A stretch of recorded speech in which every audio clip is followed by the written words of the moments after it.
ये हमारा BMS system पर एयर हैंडलिंग यूनिट का ग्राफिक है, जिसको हम आम भाषा में एचयू बोलते हैं। और इसका एक बड़ा सा यूनिट हमारे बड़े एरिया में कूलिंग को मेंटेन करने के लिए इस्तेमाल किया जाता है। जैसे मैं इसका जो एरिया है अभी जो कूलिंग का, वो थिएटर एरिया है, सर्विस एरिया, थिएटर एरिया। तो इसमें हम कितना सप्लाई देंगे और कितना हम रिटर्न देंगे तो हमें मालूम चलेगा कि हमारे उस एरिया में कूलिंग है कि नहीं। तो ये हमारा सप्लाई टेम्परेचर है, जो यहाँ से जो एयर जाएगा उसका टेम्परेचर कितना रहेगा वो यहाँ पर बताएगा, और उससे जो हवा जो निकल के आएगी जो रिटर्न टेम्परेचर वो यहाँ पर बताएगी। अगर ये हमारा एचयू का जो सर्विसिंग एरिया है ऑफिस या कमर्शियल बिल्डिंग में है, तो हम यहाँ पर जो है जो हमारा टेम्परेचर का जो सेट पॉइंट है, हम इस यहाँ पर 12 से 14 डिग्री होना चाहिए। और ये जो रिटर्न टेम्परेचर है ये हमारा 22 से 24 होना चाहिए। अगर हम कमर्शियल बिल्डिंग के लिए इस एचयू को मतलब सप्लाई उस एरिया में है तो हमारा इतना टेम्परेचर होना चाहिए। अगर इसके एरिया पर इसके जगह पर अगर हमारा हॉस्पिटल या क्लिनिक रूम होता तो हमारा यहाँ का जो टेम्परेचर सप्लाई टेम्परेचर 11 से 13 होना चाहिए। मतलब हम उतना वाल ओपन करेंगे, जो ये वाल है हम उतना वाल ओपन करेंगे जो यह जो सप्लाई जो टेम्परेचर जाएगा हमारा 11 से 13 होना चाहिए। और रिटर्न टेम्परेचर जो है 21 से 23 होना चाहिए। अगर इसके जगह पर अगर मॉल हो तो मॉल के लिए भी सेम है, 13 से 15 सप्लाई टेम्परेचर हमारा जाना चाहिए और रिटर्न टेम्परेचर 23 से 24 होना चाहिए। और डाटा सेंटर के लिए जैसे कोई बाहर से डाटा सेंटर हो, जैसे सर्विस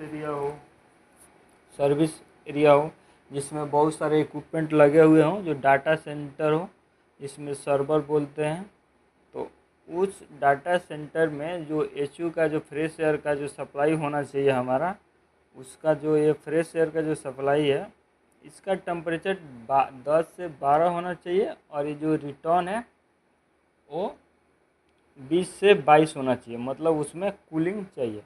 तो हमें यहाँ पर टेम्परेचर डाउन कैसे होगा, यानी मतलब हमें 10 से 12 टेम्परेचर सप्लाई करना है तो सबसे पहले हम उतना परसेंट वाल को ओपन करेंगे, ठीक है।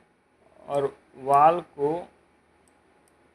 ओपन करेंगे तो हमारा 71% ओपन हो गया। तो अब हमारा एक कूलिंग कॉइल का जो है कॉइल में चिल्ड वाटर आने लगा।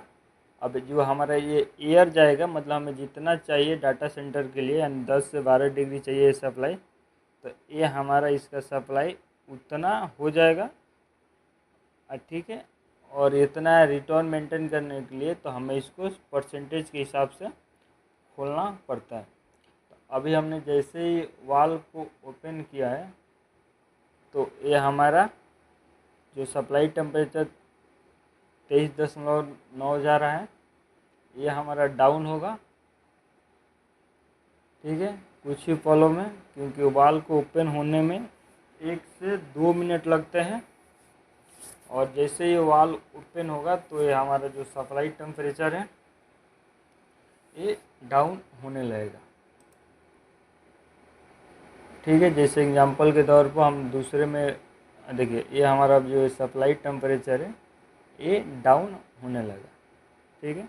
अगर हमें फास्ट देखना है तो हम दूसरे यूनिट में ट्राई करते हैं जो इसका वाल पहले से ओपन हो। तो इसको हम बंद कर देते हैं, ठीक है। जैसे में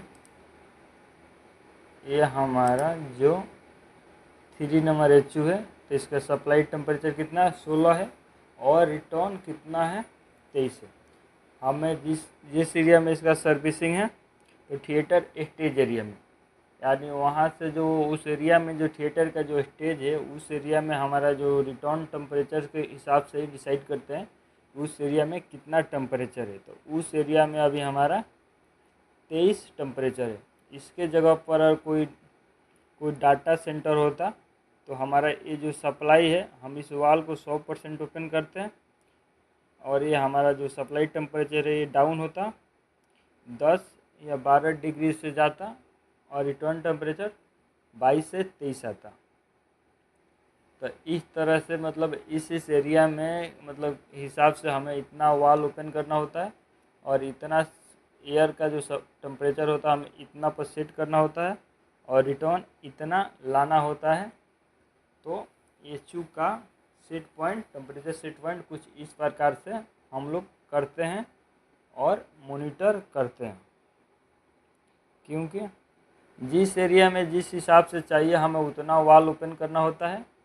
जितना हम वाल ओपन करेंगे उतना हमारा ये सप्लाई टेम्परेचर जाएगा और उतना ही रिटर्न आएगा। दोनों के बीच में कम से कम 10 डिग्री का डिफरेंट होता है, कहीं कहीं पर 12 डिग्री का भी डिफरेंस होता है